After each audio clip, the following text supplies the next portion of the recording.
Assalamualaikum, what's up guys?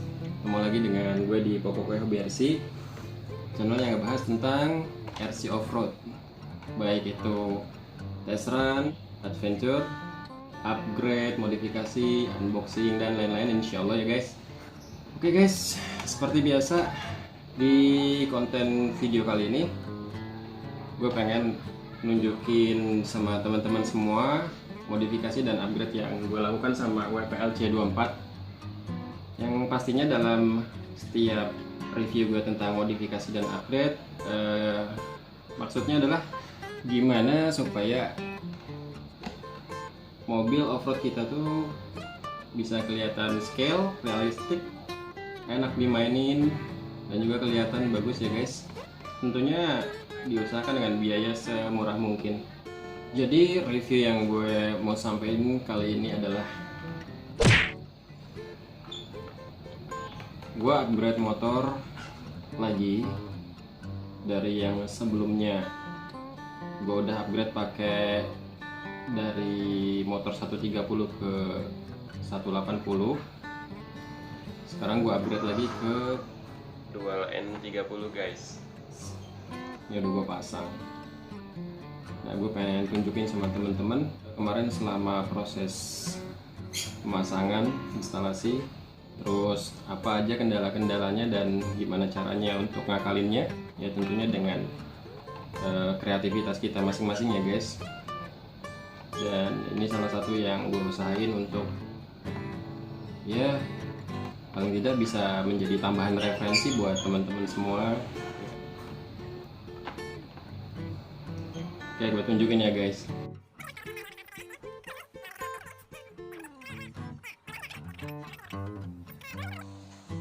Satu lagi.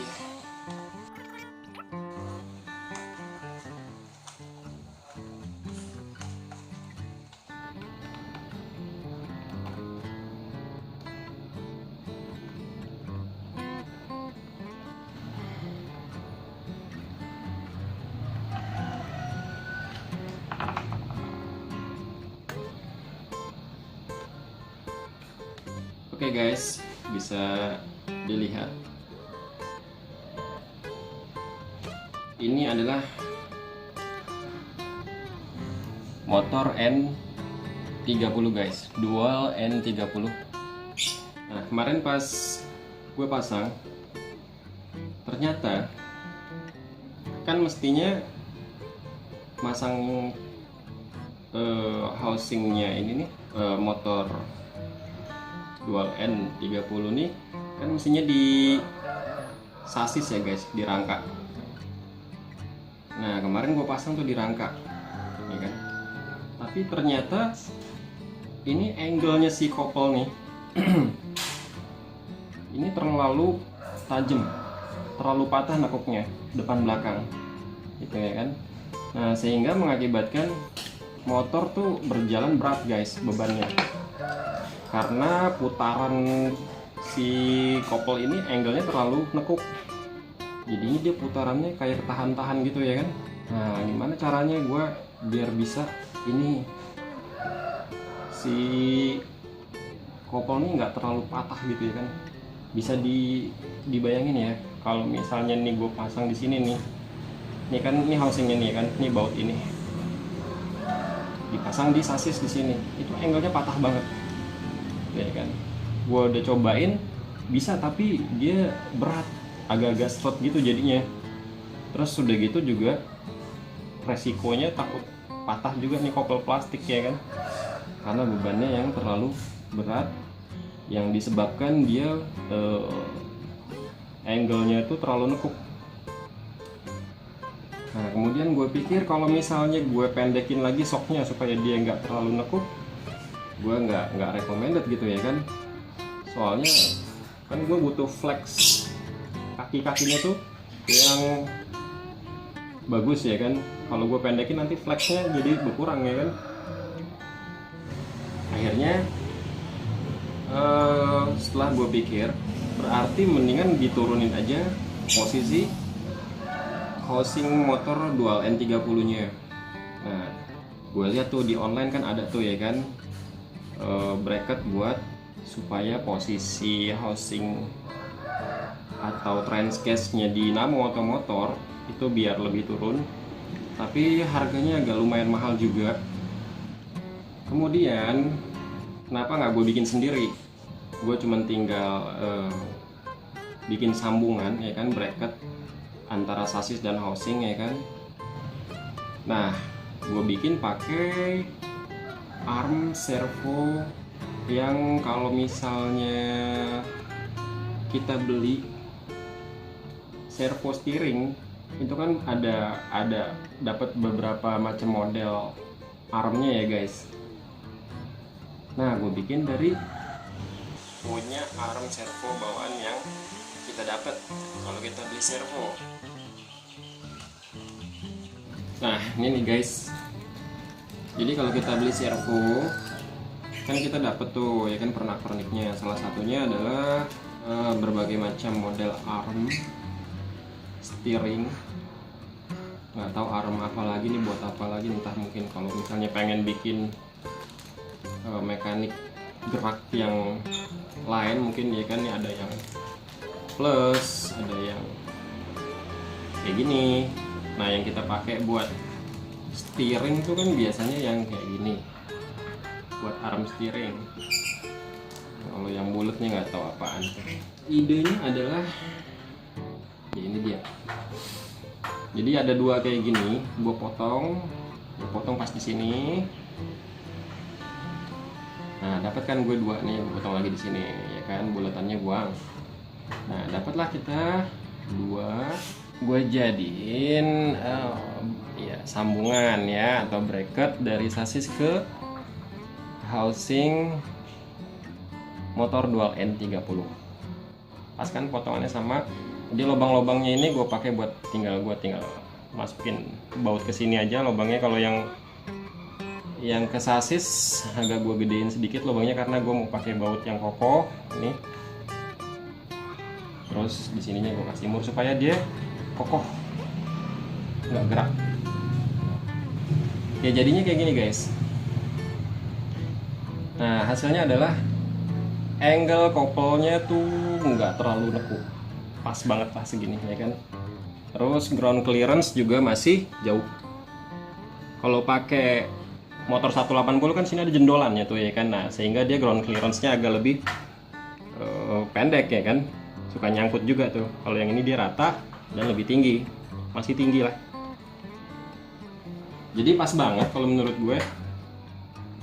Ya kalau yang punya dana lebih silakan, kalau misalnya pengen beli bentuknya juga lebih bagus ya kan. Kalau misalnya yang kita beli partnya. Tapi kalau misalnya kita pengen berhemat dan berkreativitas bisa coba pakai ini.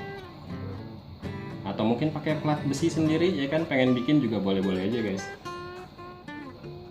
Terus kenapa gue pengen upgrade dinamo ke dual N30?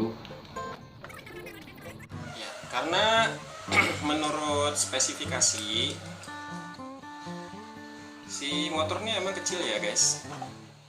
Coba buka dulu, gue tunjukin dulu mungkin kalau ada teman-teman yang belum pernah lihat modelnya motor dual N30 kayak gimana. Jadi ini dual ya guys, dinamonya ada dua.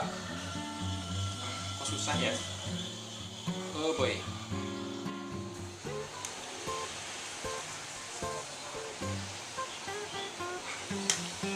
Ya, ganjel baut ya.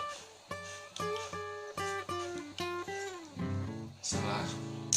Nah, kita copot dulu covernya. Oke, gue lanjutin yang tadi. Jadi kenapa gue pengen upgrade ke dual N30?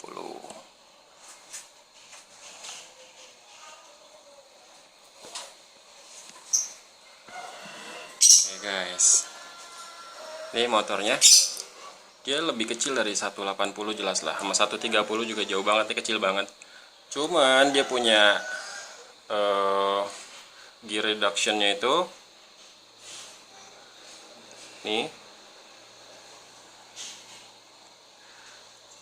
Ini dari metal semua guys. Nih. Terus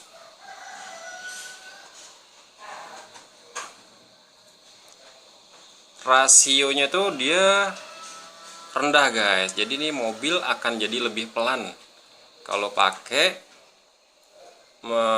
dinamo dual N30. Berarti kalau misalnya rasionya lebih rendah, dia torsinya akan lebih gede.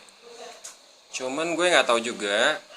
Ini makanya gue mau cobain kalau dia pakai dinamonya seukuran dengan 180 jadi dual 180, mungkin iya torsinya jadi lebih gede ya. Cuman kalau ini kan motornya kecil banget nih guys, ukuran 30.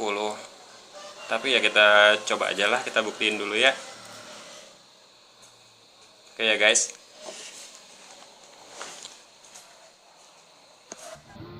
Oke, jangan lupa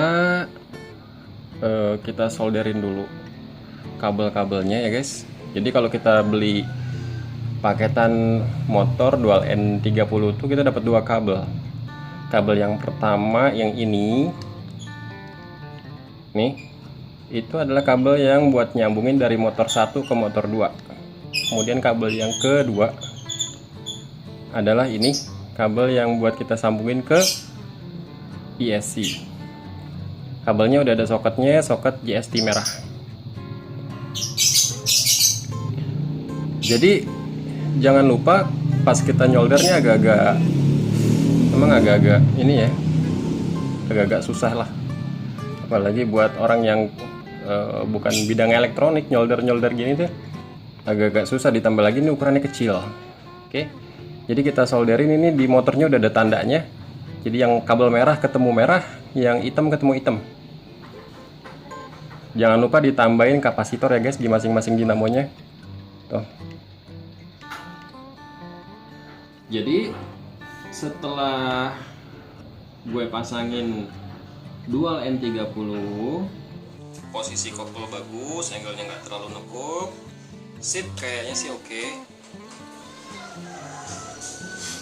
Nah, karena si dual N30 itu rasio gear reduksinya yang tadi gue tunjukin dia, dan ini udah gue tutup sama cover lagi ya, dia rasionya lebih rendah banget.